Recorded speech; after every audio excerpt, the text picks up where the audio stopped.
This week on To the Contrary. First, the latest on the so-called congressional squad debate. Behind the headlines, cigarettes and vaping, a gateway to teenage drug abuse?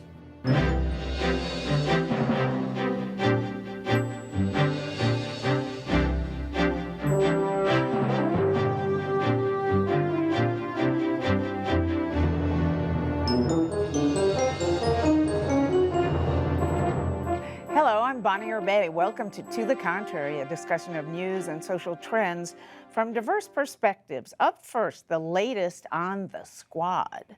President Trump ramped up his clash with the so-called squad this week, the 4 freshman women of color U.S. House members. His tweet seemed to drive chants of send her back at a Trump rally in North Carolina, but later he disavowed the chant. At that rally, falsely accused Representative Ilhan Omar, one of the 4, of praising al-Qaeda. House Democrats say in so doing, he seriously endangered Omar. Alexandria Ocasio-Cortez, one of the other members of the so-called squad, is now facing challenges for her seat in 2020 after tangling with House Speaker Nancy Pelosi and other House leaders. One of the challengers, Cherie Murray, is a Republican immigrant from Jamaica. Businesswoman Murray says AOC cares more about her celebrity than her district. Trump's tweets and public comments are being called racist, xenophobic, and misogynist. The House of Representatives even voted to condemn the comments, with 4 Republicans and 1 independent joining the Democratic majority. 3 of the women, AOC, Rashid Tlaib, and Ayanna Pressley, are native-born citizens. Omar is a naturalized citizen from Somalia.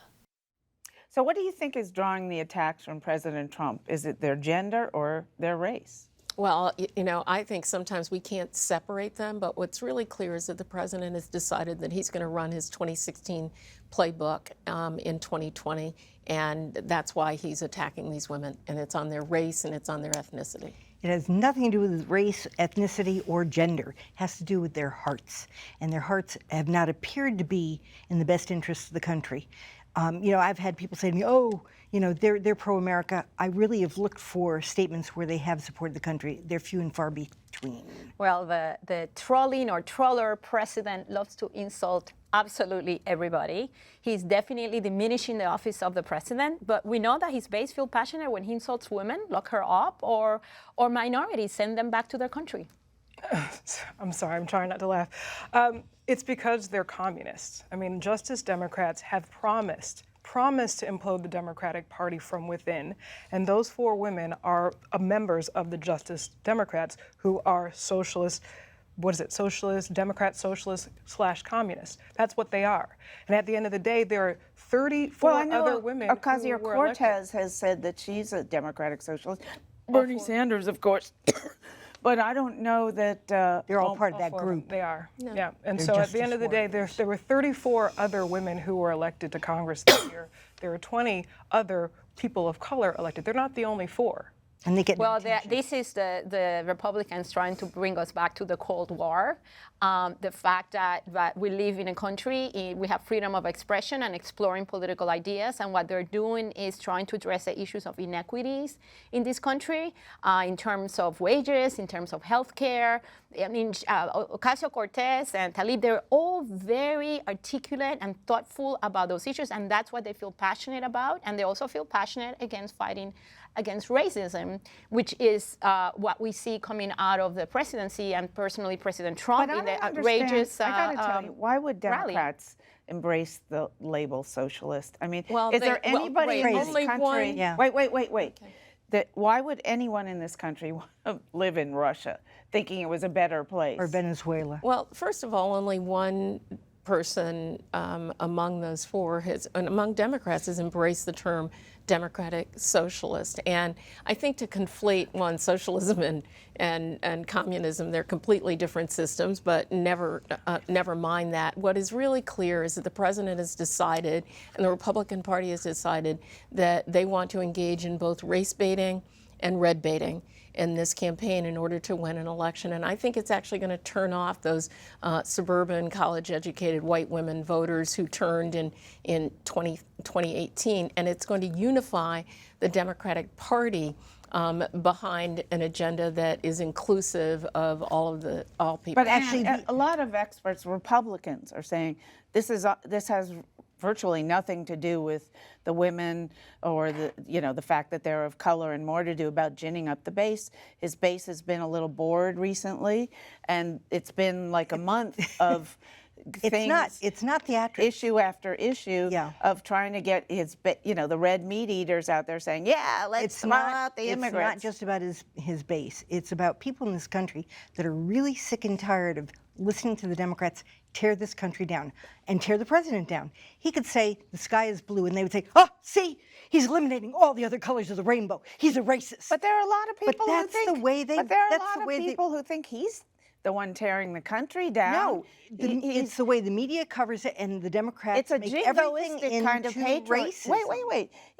He is a jingoistic kind of patriot, and and I'm not a Democrat or a Republican. I hate both parties equally for different reasons. But the fact is, no true patriots think that he is a patriot. It's like, let's go wave the flag and bang the drum. That doesn't make you a patriot. Yeah. The guy never served in the military. Doesn't matter. What we're seeing here, what we're witnessing here is the victimization. Now, all of a sudden, white Americans are the victims. And that's what Trump is saying, poor us. We're not able to say all sorts of things. Please, this is like high school over here. They can't help it. That's what they're doing. I mean, what I see is clearly he has a coalition of white supremacists and Christian conservatives, among others, and that is his coalition. He needs to mobilize that coalition in order to win the presidency, because he's refused to have a political strategy that is inclusive. His political strategy is about his base and really mobilizing the base. And what he's doing with the race baiting and send them back is all about his base. I'm sorry, this is so hard to listen to because we are his base. Okay, but do me a favor. This set. Right. No laughing. That's high school. It's really hard. It's really hard. But the issue is, and I apologize, Bonnie, because it is it's hysterical, because quite frankly, for someone who, and Donna knows this, the Democratic Party has been you were mentioning before, they haven't supported black women for a while. She should be the senator right now, if you know what I mean. Like, Chris Van Hollen, when they ran in 2016, that's one of the reasons why I left. I took one picture with Donna, and he uninvited me to volunteer because they knew how impactful that one picture was for the black women vote. So for the Democratic Party to, again, blame it on Trump, your issues are what made someone like me, a DC native, born and raised, college, Ivy League, law school, business school graduate, become a Trump supporter. Despite all of the different... But you are an exception. It's true. But I'm not an exception. No, she isn't an exception. What are you saying, like 50% of all black Democrats are becoming Republicans? Nothing like that. They are becoming either nothing like that. independents or they're becoming socialists. Our generation came up through, mind you, 9/11 was a formative point for me, but I was already 21. For someone like Ocasio-Cortez, she was born in 1989. She never saw communism. So at the end of the day, this communism or this socialism is literally one step away from each other. The best people that I've met on the campaign trail were people from former communist blocs who were like, I can't believe that these people are joking, like they're accepting it. Okay, but let's... First, look, the Democratic Party, since I was injected in this, I'm a Democrat, and the reason is because we share values. We share values that are inclusive, and it's true, do we have these fights and battles within the Democratic Party? Absolutely, and we embrace that. So do Republicans. That's right. There's not a party that doesn't. But what President Trump is doing right now is he started his inauguration talking about the American carnage.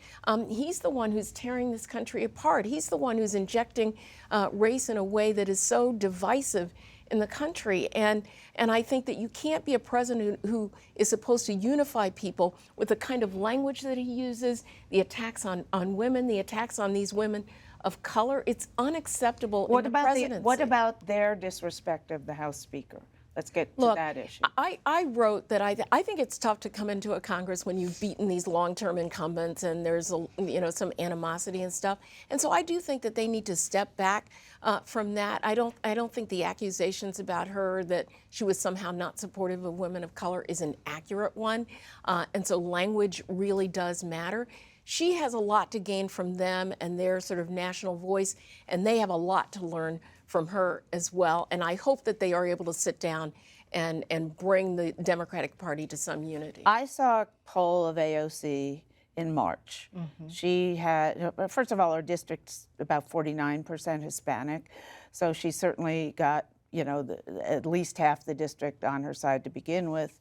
Second, so she had approval ratings at that time of about 60-something percent, 65%. Then there was one in April after she shooed Amazon out of her district, kicked 100,000 jobs out of Queens. She wasn't so popular anymore, but that was April. How are they responding to all this, what she's doing now, and how much of a shot would you give Cherie Murray? Right now, the polling for all four of them is awful. Their approval ratings by some... As of what date, though? Because as the latest as poll of last I week. could find last week was an April poll for AOC. No, they have more current ones, and as of last week, one figure that really stands out is in... Are you talking especially about in their districts or nationally? nationally? Okay, I'm talking about in their districts. Yeah, I haven't seen the stuff in the district. I know Which the last, would be very different. The last polling... I mean, I grew up in Manhattan, but let me, if I can finish But wait, a the way blue New York views the world is very different about how red Oklahoma views the world. And, but it doesn't matter what Oklahoma thinks about her. It matters what New York thinks about her. There are three different points I want to make. Number one, we're not a party of white supremacists. The media and the left give the white supremacists oxygen, not Donald Trump.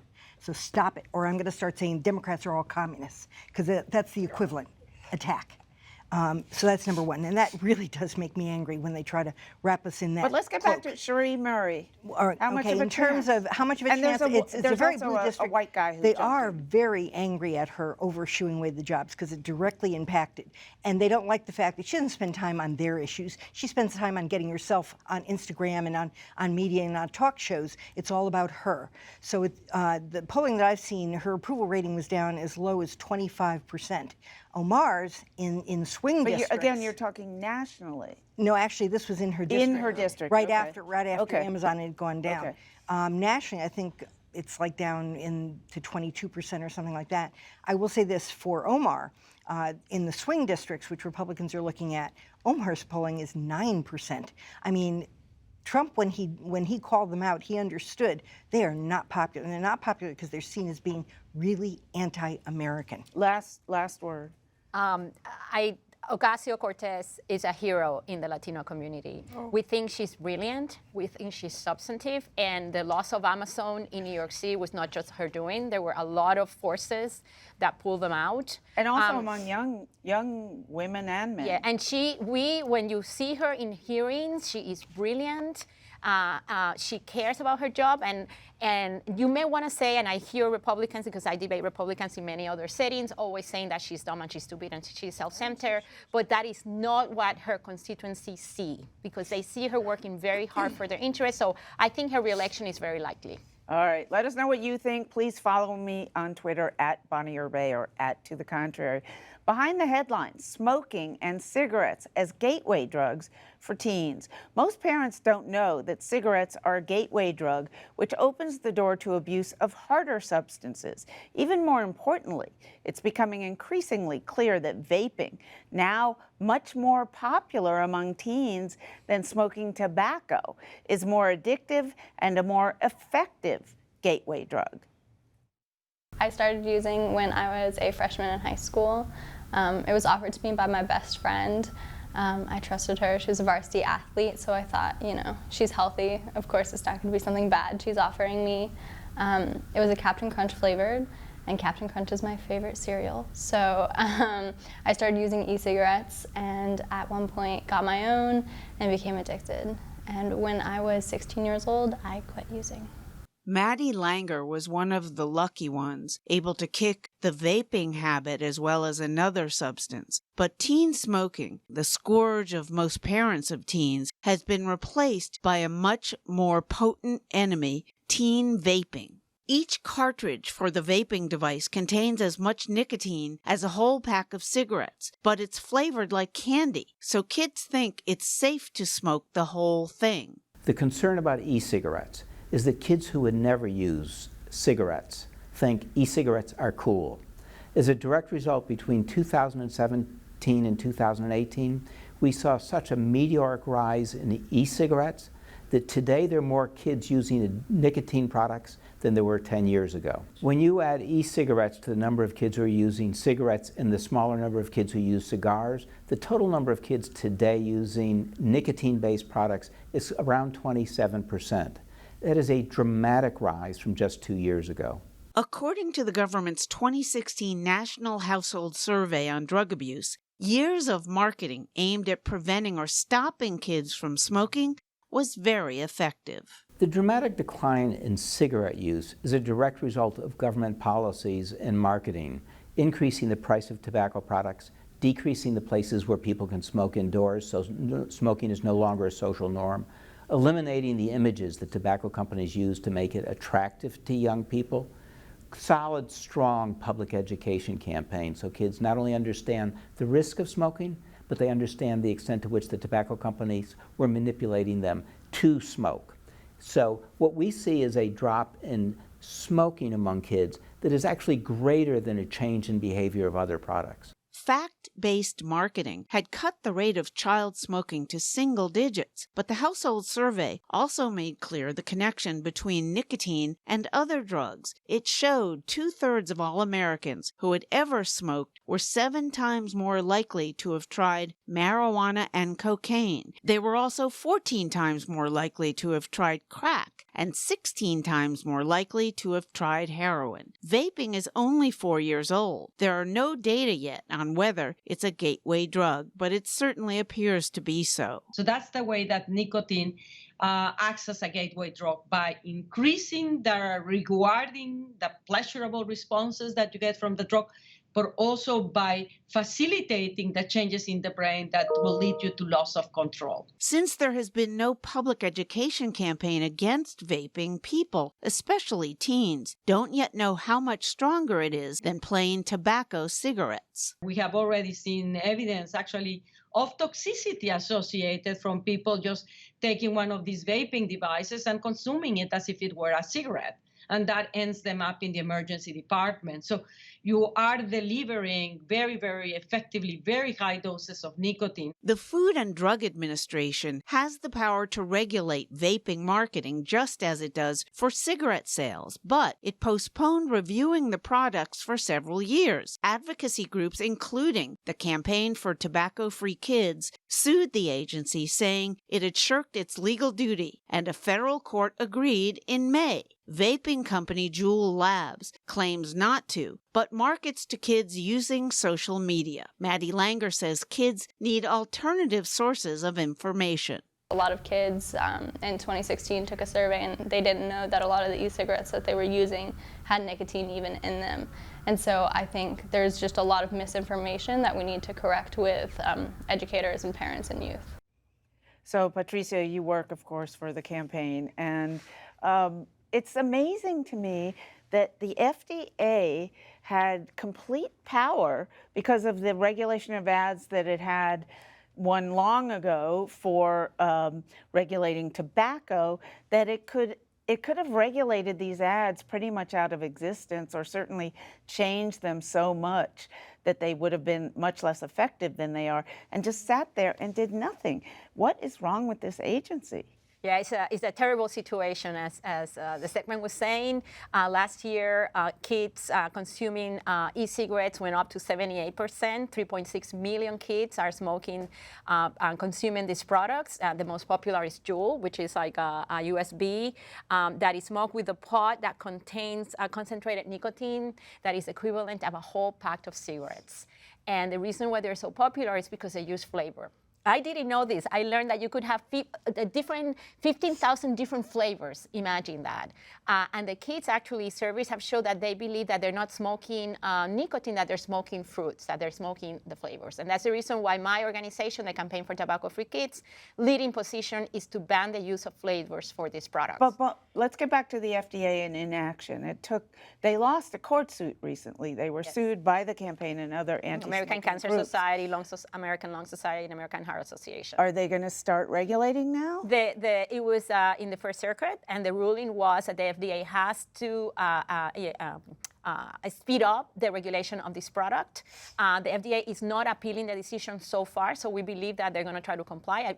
I think it's around 10 months that they have to issue the new regulations. They clearly have the authority, and they actually released what they call the deeming rule, which is, yes, we do have legal authority over these products. The problem was that under the Obama administration, they gave them 4 years to issue the actual regulations, and when Trump took over, he gave them additional years, so until 2022. And in the meantime, they're completely unregulated. They're actually allowed to advertise. I'm sure a lot of people are surprised to see the ads in the radio and television, because they're claiming, and this is very important to understand, they're claiming that these are safer products, that these are actually products that for some people will be helpful for cessation. But that is not how they're using this product. Potentially, technically speaking, yes, it could be that, but that is not at all what we're seeing in the market, and obviously that's why we're seeing this epidemic. Well, and if there are 20 cigarettes in one vaping cartridge, doesn't that make it 20 times as addictive? Absolutely. 20 times as much nicotine? Highly addictive. And sending people, as we mentioned in the piece,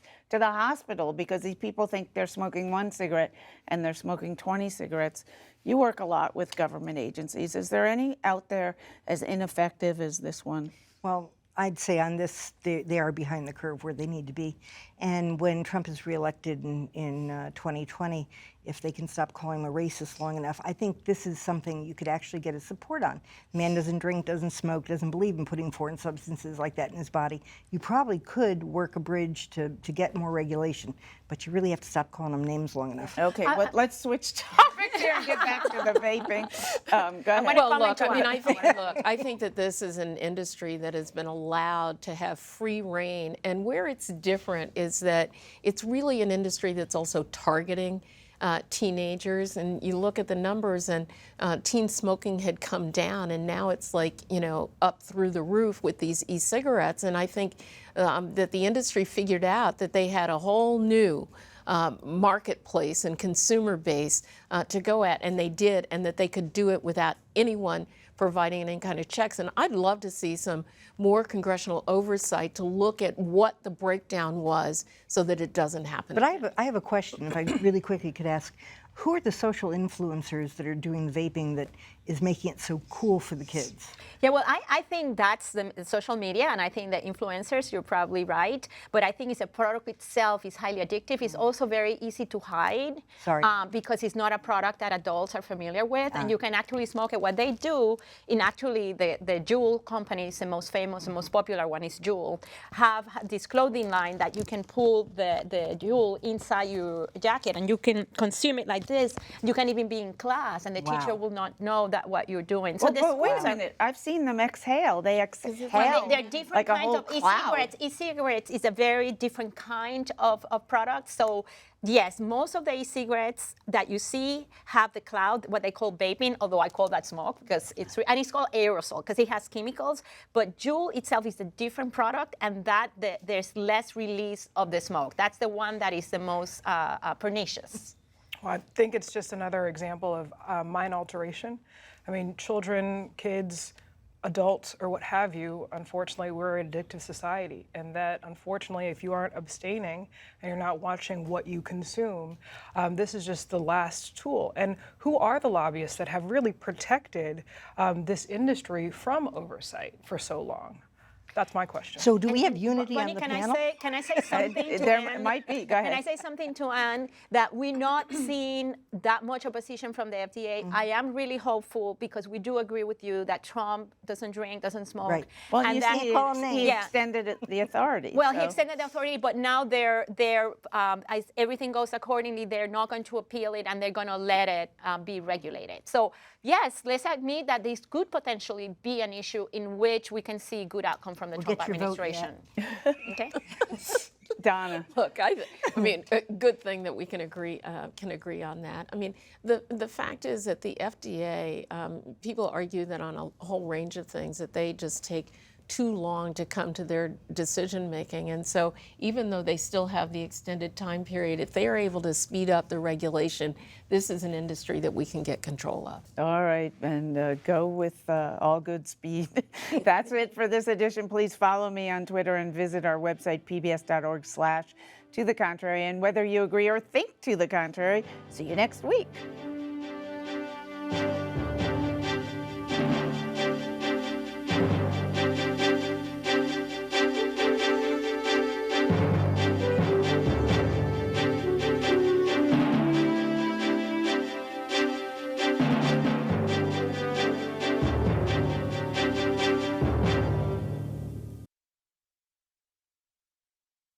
Funding for To the Contrary provided by the Cornell Douglas Foundation, committed to encouraging stewardship of the environment, land conservation, watershed protection, and eliminating harmful chemicals.